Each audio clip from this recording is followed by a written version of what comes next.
Hello again, everybody. Harry Boxer, the technical trader at techtrader.com. It's Thursday, the 28th of September, and these are the charts of the day. Well, another kind of a mixed day on Wall Street, but a lot of stocks we follow, particularly biotech, semiconductors, did well. Let's take a look at a few of them. Bayo had a nice day today. If you take a look at the close in, it popped yesterday a little bit out of that falling little channel, and then after holding the moving averages and the mid-channel line on the longer-term pattern, it popped today $1.80 or 12%. 1.6 million traded, best volume in about 8 sessions. On a breakout day, we'll take it. If this gets above 1790, we're looking for 20 and then 22.3. 5.2 days to cover. This one's looking pretty darn good. Take a look at this. It's 1, 2, 3. Here, this looks like a 1, 2, 3, 4, 5. Maybe we can extend this up towards 1920 before this wave is over, but it's looking like it has momentum. ALNY, after the big pop last week, is flagged for a few days. Today it reversed and went up 481 or 4%. May or may not be a breakout. I'll be watching this closely tomorrow. If we can get above here, we could see the stock run towards the 128 area, 125, 28 near term. But because it's so close to the top of the channel and it's flagging, it may very well get a back off at some point. The near term support is about 117 and a half. Let me change that. 108, excuse me. And breakout could get this running towards 140. 8.4 days to cover short. BlackBerry with a big day today as it surprised earnings-wise and exploded with a major breakaway gap. This is big. When you get a gap like that, after a pop last week and a pullback, it ripped right through that and through resistance at this lateral line and finished back near there. That's probably a good buy for a swing at this point to 11 3/4, 12, and a longer-term basis, looking at the long-term weekly chart, beautiful basis formed. If it can get up to this 12, 12 and a half range, I'm looking for a $17, $18 stock. But we got to get some follow through. There's 13.6 days to cover. That may very well help. But let's see if we can get through this recent spike high. Well, not recent, but back in June 1st on 11 3/4. That's my near-term target. As I said, 13.6 days to cover. And what a day for Bluebird, up 12.55. That's almost 10% for a large cap stock. Pretty good. Volume was 1.5 million. Biggest volume in a couple weeks, breaking out of a coil. You can see the pop right to resistance here. Now the top of this channel, the way I have it, shows that maybe we can get it up near 148 very quickly, but if this accelerates here, who knows what the possibilities are. Maybe 160, 70, etc. There's almost 8 days to cover short. Swing trade CAI popped out of a coil today, exploded for about $1.84, 6.3%, and you can see that it may very well make a run at the 3160 area, and then looking for 34.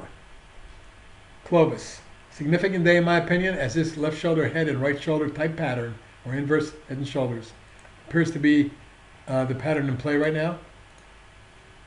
And the breakout today and the close above the neckline, looking for a run at least, in my opinion, to 83 and a half, maybe as high as 86 and a half. That's my near-term target. And then I'm looking for low 90s and 100. On a long-term basis, the stock can trend all the way up into the 125 area. 5.3 days to cover, and your near-term support would be the recent pullback low at about 72. So keep your eyes on that level as a potential stopping point should it not work. DVAX continuing to coil beautifully. It was up a little today, 60 cents or 3%. Volume increased a little bit, as you can see, to about 1.94 million, excuse me. And for the most part, it looks like it's about to emerge from this flag. And if it does, I would look for a quick run to 23. Maybe we get up to the high 20s. There's 4.5 days to cover. Another good-looking chart. EBIX, one of our subscribers and members today talked about this one, and I noticed that it broke out and got up to the resistance from the March high, which was 65.10. Today's high, 65.15. So we're right there. And it closed just off that high. But if you step back a little bit and look at this as an emerging factor, with volume of 611,000 being one of the biggest we've seen in the last few months, this may very well make a run and move up towards the mid-70s and then lower 80s. That's my target. There's 43 days to cover, really? Huge, huge. EDIT, explosive move after testing the 50 and the trend line. Today gapped up and ran up 321 or 16%, about 2 3/4 million traded. And you can see there's resistance in here at this gap and at these highs. Should this get over 24.50, I look for a run to 28.9 zone. Almost 5 days to cover. It's starting to look interesting. Halozyme. Put a swing on it last week. You can see it's starting to emerge, but it's got to get through the spike high of 1755. Today's high, 1756 right there. So for me, it's emerging. The volume needs to pick up a little bit, but I can see the stock making a run at not only 19, but then 21, 22 zone. 12.8 days to cover. Halozyme may be on its way, considering the big base to break out with big breakaway gap, large volume, and a little bit of a wedge in here. Now we're going. HMNY, well, huge engulfing day. First of all, we had the big pop and pullback that held for a day. Then it popped for 2 days and pulled back and held for 2 days. Popped for 2 days and held for a couple. Low volume ebb, take a look. Each time it pulled back here, here, and here, it was for only a day or two at the most, and the volume held. Notice today's low, 725, and the high last week, 727. Held right on support, exploded, and with big engulfing day, to go from 7.25 to 11.15 and closing at 10.87 up to 14 or 24.5% on nearly 9.6 million is huge for this stock. At this point, I'm of the opinion we're going to see a run next to test this high at 13, 13.15, and we may get to the 15, 15.5, 16 range short term. Stay tuned. This should be a wildfire. ICHR, a semiconductor on the run, made a significant breakout move today across this neckline.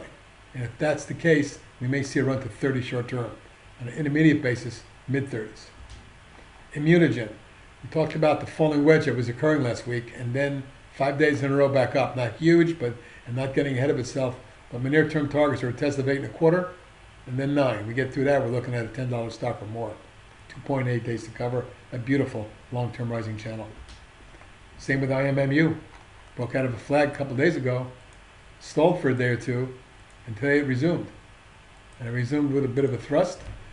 94 cents or 7.4% and 3 1/3 million traded. Now, when you look at the top of a channel like that, is this about to accelerate and run towards 2025? Those are my targets with 9.3 days to cover, but we got to get through 15 first.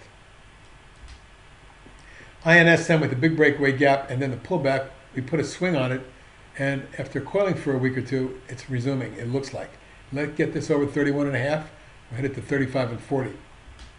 Juno, another one. Pop, pullback flag, we put a swing on it. It consolidated for another week and a half, but the whole pattern is a big rising flag.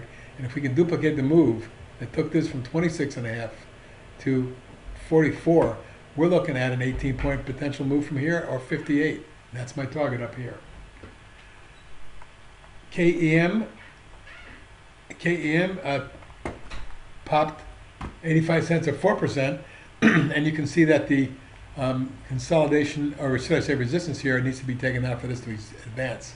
My targets, however, are 25 and 30 if this one advances. And today's the volume of the last 2 days has been very, very solid, and I like the way it handled itself today. Kura breaks out of a wedge, pops on volume of almost a million, and it was up $1.40 or 10.75%, breaking out of this wedge. At this point, I'm looking for 17.5, 18. Labu, the ETF for biotechs, ripped today to a new high. And if you take a look at the way this is acting, we're closed now at 83.50 of 402. I'm not totally convinced of my target, which I gave you in August when it was 55, that we could see 90 bucks or more. Well, 90 and 100 are now my targets. LOXO exploded today for 960 or 11.5% on $1.5 million. It broke out. I'm looking for 110. Down the road, maybe 130 or better. This looks great. 7.5 days to cover. That's a swing. MDGL, phenomenal momentum, has moved from the 18 range all the way up to 49.5 in just 2 weeks. It may be ahead of itself, but momentum could carry this upwards of 60. Stay tuned and keep close tabs on this one. 5 days to cover. MRTX, yet another biotech we put out as a swing when it popped and pulled back, is moving now. Watch this level. If we can get it above 1240, we should see close to 15. ORA with a significant breakout day after consolidating for 6 months. The volume was 750 000 on the breakout, is the biggest volume of the year. I can now see the stock making 68 and then 73 as targets. 2.7 days to cover. Puma popping out yesterday and today advancing another 620. Looks like it wants to run. My target's 140 and then 150. 8 days to cover on that one. PIRS broke out of a wedge today and broke out with some energy. Not a lot of volume, but more volume than we've seen in a while. And if that's the case, if we can get up through the 620 range, which we'll be watching tomorrow, I have a target about 7.5 and 9 on this one with 5 days to cover. This could be a swing. Revlon extended its monster move from 1565 to 2790 just in the last 7 sessions or 8 sessions. It's at resistance now, but it has not strong enough momentum to carry forward, although it is vulnerable. On the other side, there's 9.8 days to cover. Well, SodaStream broke out this week and now it's surged for 5 days in a row out of this coil. I think this can make it to 79.80. That's my target. 6.5 days to cover on that one. And swing trade SPPI exploded for 252 or 23%. And with 11 days to cover short, I think we may be on a run on this one. If we can get it through here, we may see 18. Voyager, well, look at this move. From 8 to 20 or thereabout in a month, maybe 3 weeks. It's a little vulnerable, but the momentum is strong enough to take it to 23.4. And finally, Zoma, another biotech with one of our swings, is moving again. As after a few days of pullback on low volume, it started to pick it up today, jumping 91 cents or 4.7%. Volume wasn't heavy, but we'll watch this one because I think we can see high 20s on it. And folks, that's it for tonight. This is HB signing off. Have a